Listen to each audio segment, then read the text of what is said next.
പുരാതന ഗ്രീസിൽ ആരംഭിച്ച ഒരു കായിക വിനോദമായിരുന്നു ഒളിമ്പിക്സ്. BC 776 പുരാതന ഒളിമ്പിക്സ് മത്സരങ്ങൾക്ക് തുടക്കം കുറിക്കുന്നത്. ഗ്രീക്ക് വിശ്വാസങ്ങളോടനുബന്ധിച്ചാണ് പുരാതന ഒളിമ്പിക്സ് മത്സരങ്ങൾ നടന്നു പോന്നിരുന്നത്. സിയൂസ് എന്ന ദൈവത്തെ തൃപ്തിപ്പെടുത്താൻ ഒരു ഉത്സവമായാണ് ഈ മത്സരങ്ങൾ നടത്തിയത്.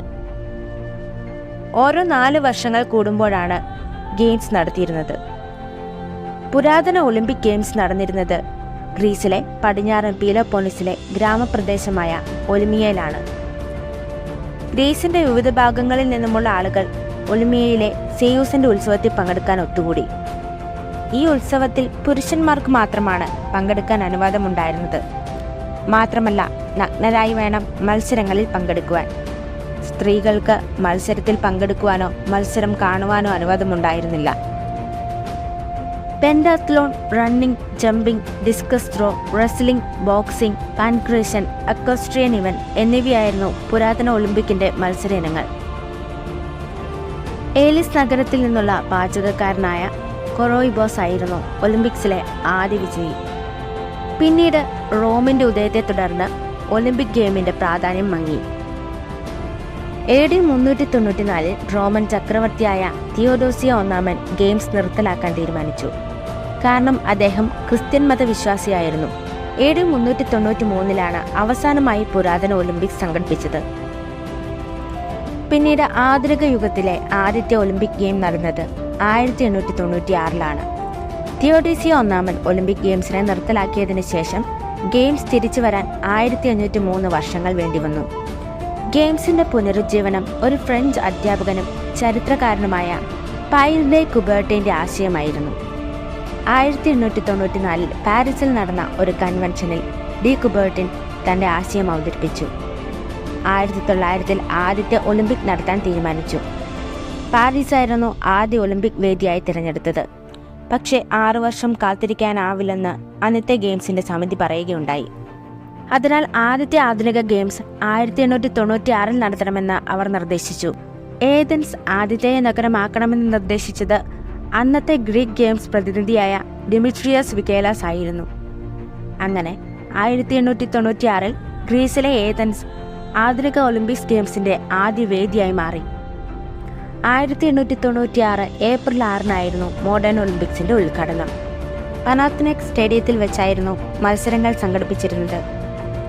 9 ദിവസങ്ങൾ നീണ്ടുനിന്ന ആദ്യ ഒളിമ്പിക്സ് വളരെ വിജയകരമായിരുന്നു. 15 രാജ്യങ്ങളിൽ നിന്നുള്ള 241 കായിക താരങ്ങളായിരുന്നു ഏതൻസ് ഒളിമ്പിക്സിൽ പങ്കെടുക്കാനെത്തിയത്. പങ്കെടുത്ത 241 പേരും പുരുഷന്മാരായിരുന്നു.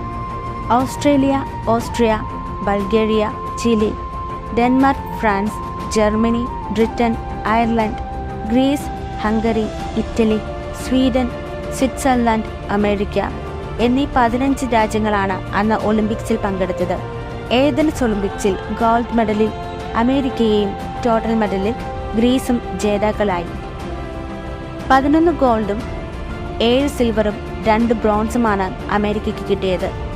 എന്നാൽ 10 ഗോൾഡും 18 സിൽവറും 19 ബ്രോൺസും ഗ്രീസ് സ്വന്തമാക്കി. 1896 ഗെയിമിന്റെ വിജയത്തിന് ശേഷം 1990 പാരീസ് എക്സ്പോസിഷൻ ഒളിമ്പിക് ഗെയിമും 1904 അമേരിക്കയിലെ സെന്റ് ലൂയിസിൽ നടന്ന ലൂസിയാന പർച്ചേസ് എക്സ്പോസിഷനും വലിയ പങ്കാളിത്തമോ ശ്രദ്ധയോ ആകർഷിക്കുന്നതിൽ പരാജയപ്പെട്ടു. 1904 ഒളിമ്പിക്സിൽ 650 കായിക താരങ്ങളിൽ 580 പേരും അമേരിക്കക്കാരായിരുന്നു. 1921 സ്വിറ്റ്സർലൻഡിലെ ലൗസനയിൽ നടന്ന ഒളിമ്പിക്സ് കോൺഗ്രസിൽ വിന്റർ ഒളിമ്പിക്സ് നടത്താൻ തീരുമാനിച്ചു.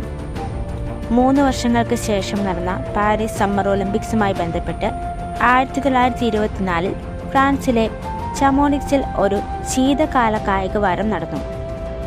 ഇതാദ്യത്തെ വിന്റർ ഒളിമ്പിക് ഗെയിമായി മാറി. വിന്റർ സമയങ്ങളിൽ നടക്കുന്ന ഒരു കായിക വിനോദമാണിത്. മഞ്ഞിലും ഹിമത്തിലും നടക്കുന്ന ഒരു പ്രധാന മൾട്ടി സ്പോർട്ട് ഇവന്റാണിത്.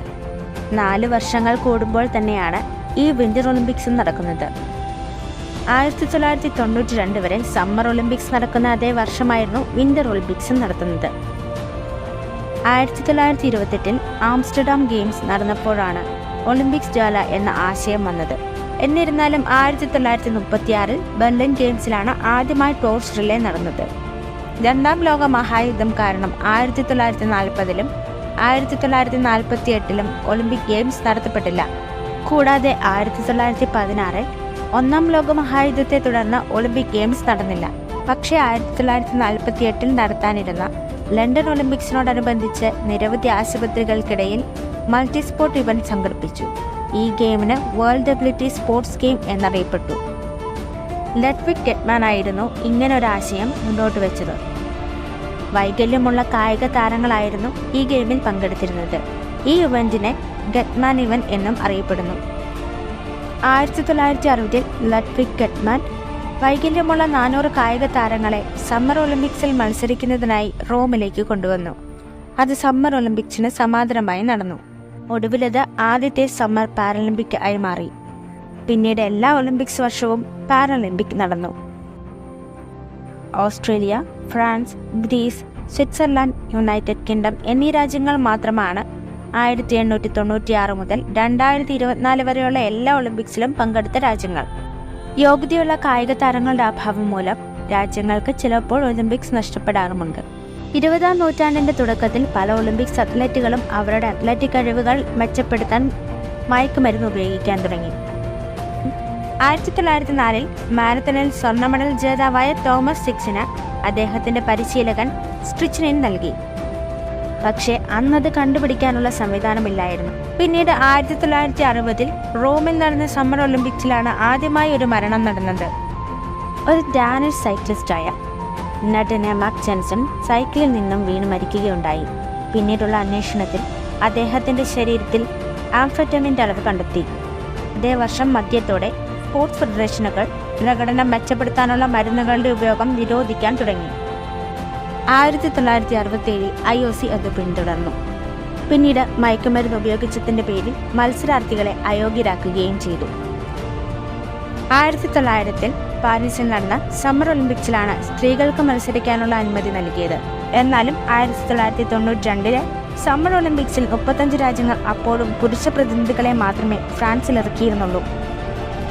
2010 ആയപ്പോൾ ഇത് 3 രാജ്യങ്ങളായി കുറഞ്ഞു. ബ്രൂണൈ, സൗദി അറേബ്യ, ഖത്തർ എന്നീ രാജ്യങ്ങൾ 2010-ലും സ്ത്രീകളെ മത്സരത്തിന് അയച്ചില്ല. നോർഡിക് കമ്പൈൻഡ് എന്ന ഗെയിംസിലും പുരുഷ അത്ലറ്റുകൾക്ക് മാത്രമാണ് മത്സരിക്കാൻ സാധിക്കുന്നത്. എന്നാൽ സിൻക്രണൈസ്ഡ് സ്വിമ്മിംഗ്, റിതമിക് ജിംനാസ്റ്റിക് എന്നിവയിൽ പുരുഷന്മാർക്ക് മത്സരിക്കാൻ സാധിക്കില്ല. 2012-ലെ സമ്മർ ഒളിമ്പിക്സിൽ പങ്കെടുത്ത എല്ലാ രാജ്യങ്ങളും ഒളിമ്പിക്സ് ചരിത്രത്തിൽ ആദ്യമായി വനിതാ അത്ലറ്റുകളെ ഉൾപ്പെടുത്തി. ഓരോ ഇനത്തിലും 1, 2, 3 സ്ഥാനങ്ങൾ നേടുന്ന കായിക താരങ്ങൾക്കോ ടീമുകൾക്കോ മെഡൽ നൽകും. സ്വർണം, വെള്ളി, വെങ്കലം എന്നിങ്ങനെയാണ് മെഡൽ നൽകുന്നത്. 1912 വരെ സ്വർണമാണ് നൽകിയിരുന്നത്. പിന്നീട് സ്വർണം പോയിച്ച് വെള്ളിയാണ് നൽകുന്നത്. ഓരോ സ്വർണ്ണ മെഡലിലും കുറഞ്ഞത് 6 ഗ്രാം ശുദ്ധ സ്വർണമെങ്കിലും ഉണ്ടായിരിക്കും. 1896-ലെ ആദ്യ ഒളിമ്പിക്സിൽ 15 രാജ്യങ്ങളാണ് പങ്കെടുത്തത്. എന്നാൽ 2021-ലെ ഒളിമ്പിക്സിൽ 207 രാജ്യങ്ങളാണ് പങ്കെടുത്തത്. 1900-ലാണ് ഇന്ത്യ ആദ്യമായി ഒളിമ്പിക്സ് ഗെയിംസിൽ പങ്കെടുക്കുന്നത്. നോർമൻ പ്രിച്ചാർഡ് ആയിരുന്നു ഇന്ത്യയുടെ അത്ലറ്റ്. അദ്ദേഹം ബ്രിട്ടീഷ് ഇന്ത്യൻ ആയിരുന്നു. അദ്ദേഹം അത്ലറ്റിക്സിൽ 2 വെള്ളി മെഡൽ നേടുകയുണ്ടായി. അതോടെ ഒളിമ്പിക് മെഡൽ നേടുന്ന ആദ്യ ഏഷ്യൻ രാജ്യമായി ഇന്ത്യ മാറി. 1920-ലെ സമ്മർ ഒളിമ്പിക്സിൽ ഇന്ത്യ ആദ്യത്തെ ടീമിനെ അയച്ചു. അതിനുശേഷമുള്ള എല്ലാ ഗെയിംസിലും ഇന്ത്യ പങ്കെടുത്തു. ഇതുവരെ 10 സ്വർണവും 9 വെള്ളിയും 16 വെങ്കലവും ഇന്ത്യ നേടി. മെഡലുകളിൽ 56-ാം സ്ഥാനമാണ് ഇന്ത്യക്കുള്ളത്. 1928-നും 1980-നും ഇടയിൽ 12 ഒളിമ്പിക്സിൽ നിന്നും 11 സ്വർണ്ണ മെഡൽ നേടിയ ഇന്ത്യൻ പുരുഷ ഹോക്കി ടീം ഒളിമ്പിക് മത്സരത്തിൽ പ്രബലമായിരുന്നു. ഒളിമ്പിക്സിൽ ഏറ്റവും കൂടുതൽ മെഡൽ നേടിയ ആൾ മൈക്കിൾ ഫിലിപ്സ് ആണ്. അമേരിക്കക്കാരനായ അദ്ദേഹം തൻ്റെ ഒളിമ്പിക് കരിയറിൽ 23 സ്വർണവും 3 വെള്ളിയും 3 വെങ്കലവും നേടി.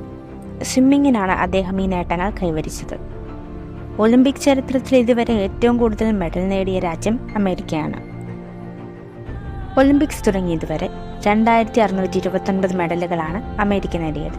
ഇതിൽ 1061 സ്വർണവും 830 വെള്ളിയും 738 വെങ്കലവും ഉൾപ്പെടുന്നു. 5 വളയങ്ങളോട് കൂടിയാണ് ഒളിമ്പിക്സിന്റെ ലോഗോ. വളയങ്ങൾ പരസ്പരം ബന്ധിപ്പിച്ചിരിക്കുന്നു.